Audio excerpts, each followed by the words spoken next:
امیرعلی. جای خالی تندی باله مثل شب و فراموشت نمتانم نه نمتانم.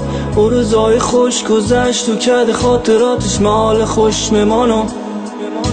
یادش بخیر روزایی که کلگی ما یک جای جمع بودیم و دور از غم بودیم. چقدر خاطره حال چقدر فاصله یک با یک کم شدیم و پر غم شدیم. دستای سرد چشمایت بسته از غمت امروز دلم شکسته.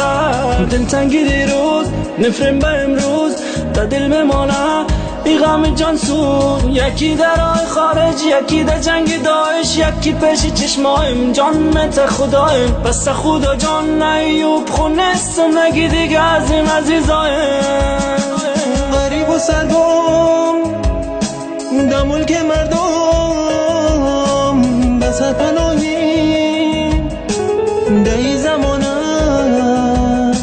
خوشی نمانده آخر خدایا بساز دنیا تا کی بسازی. علی معراج.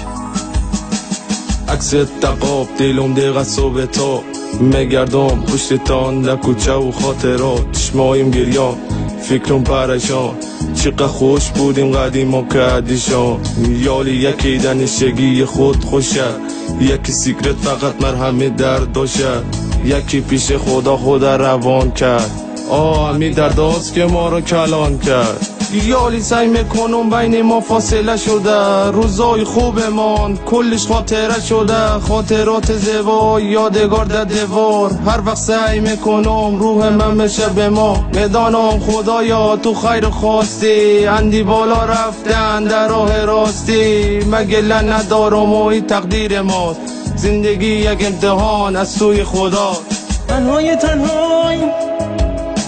با غم و دردای بسازم به یاد دوستان قسم به قرآن مثال باران میبارم.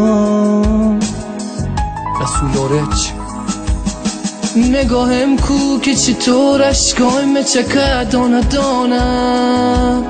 صدایم کو که غمت در دلوم همیشه میمانه. فدای تو میشویم رفیقای قدیمی کنه. برای تو دعا میکنیم ما هر شب جمعه.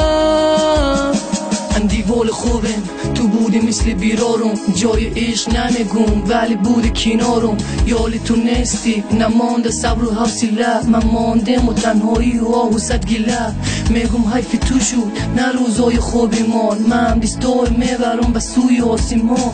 پروسان میکنم از خدای مهربان بهار اندیوالم چقدر زود شد خزان. غریب و سرگم در ملک مردم بسر پناهیم در این زمانه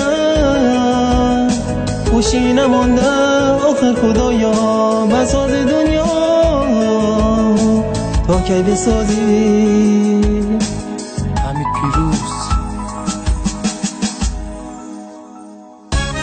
چه میمانان قریبی بودند آنان که رفتند نه به دستی ظرفی را آلوده نه به حرفی دلی را آزرده.